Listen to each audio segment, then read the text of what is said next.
The silicone is pink, it's called Pinky Sil, and it comes in two parts.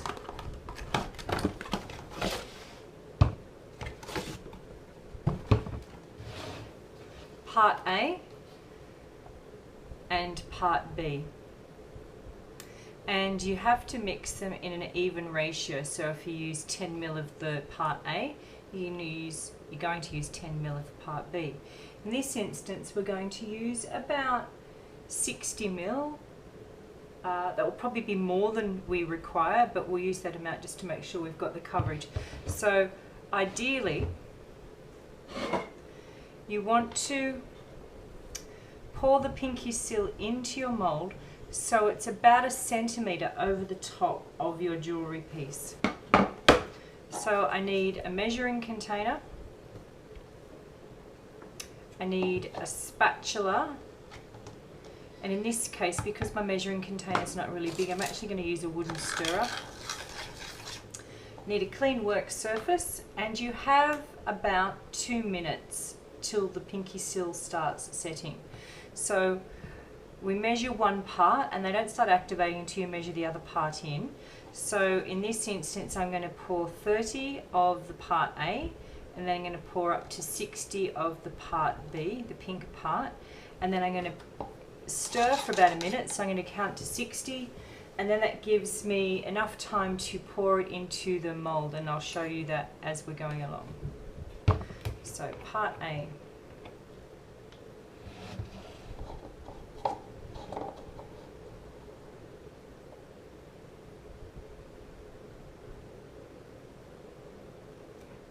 As I'm pouring, I'm keeping the cup flat on the table surface so that I know that my Part A is pouring at exactly to 30. If I tilt it in any way, I'm not going to get an accurate measurement. So that's 30 mils of Part A.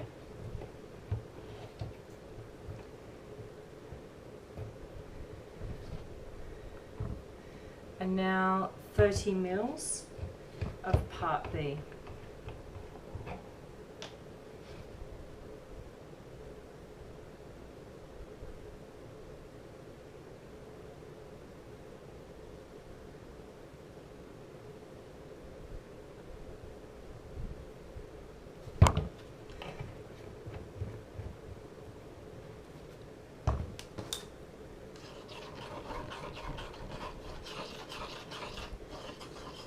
And make sure you go up the sides of your container. You'll be able to see if it's mixed thoroughly.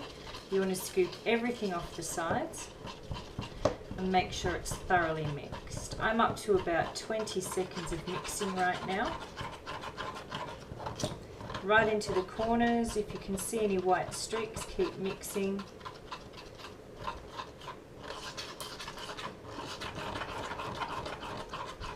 About 40 seconds of mixing. Don't be too vigorous. You don't want to put air bubbles into there. It is going to be unavoidable though because of the speed at which you're mixing and your time constraints. So I'm just going to scrape it all off my stick and make sure all of that's mixed in.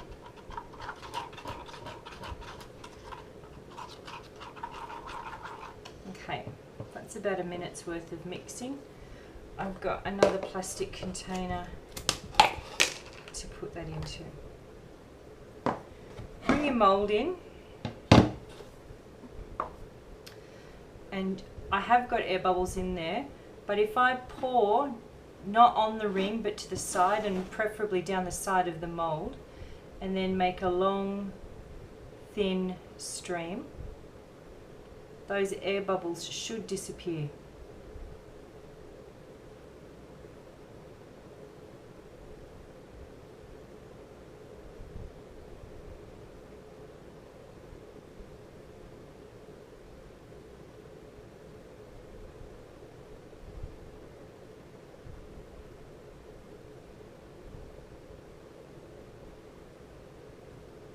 So 60 mils was just enough. I'm going to scrape what I can out of the cup.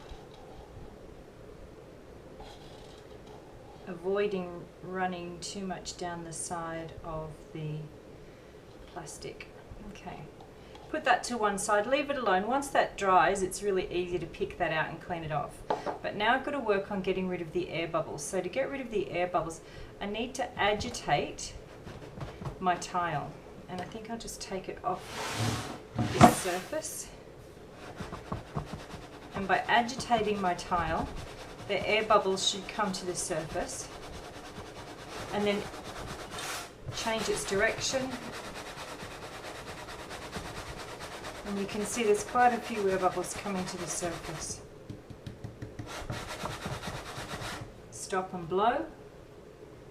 So keep agitating it for about 5 minutes, and then you'll find that it's starting to harden and you won't get very much. At the moment I can still see my surface moving, so I'm going to keep agitating, and then I'm going to leave it to set. Now the easiest way to check to see if it's set, leave it for 10 to 15 minutes, and rather than disturbing the silicone in your mould, check to see if this is hard yet. Don't play around with it too much, because the more you move this around, the harder it is to clean out. But you can still see it's still quite sticky. So I'm going to leave this for 10 minutes now and come back to it in a little while. So it's been about 20 minutes. I'll come back and check this, and you can see it pulls out really easily. All my scraps come out together. Should come off the stick just as easily as well. But that can all go in the bin now. Okay, so now I need to remove the clay.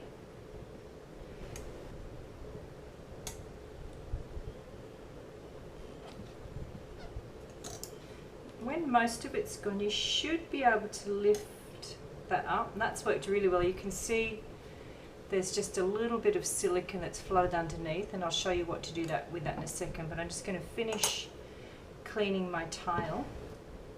Put that into a Ziploc bag to use again later. And I've got a few more bits and bobs to come off here. So the first thing I want to do is cut the masking tape.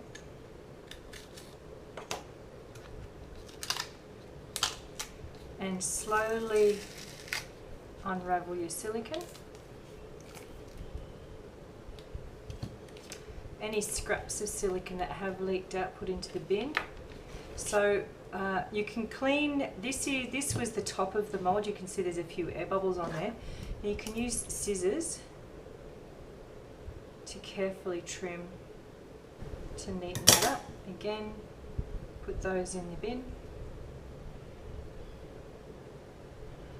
Then you need to get a sharp stencil knife, and when you're working with the stencil knife, you want to hold it between your pointer finger and your thumb, and you want to use your middle finger against the blade to keep the blade steady, because it could flex from side to side.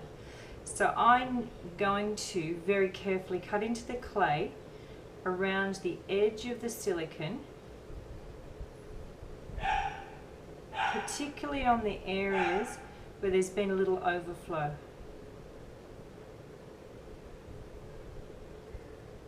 Where it's leaked underneath the clay.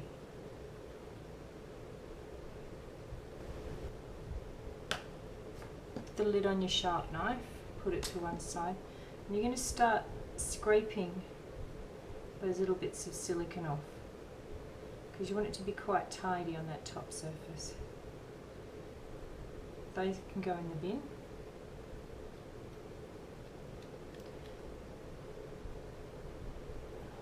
I haven't got any overflow on this central edge, but I'm going to go around it just in case there's a fine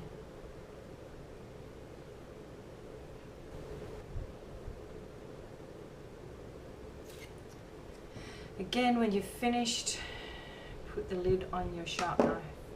So now I'm going to turn my ring mould out. It doesn't matter if the clay deforms because I'm not going to use it anymore.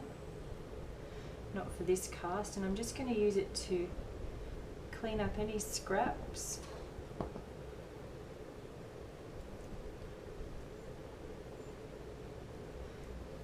Check out any bits of silicone that are hanging around. There's a little bit of clay in there I want to get out.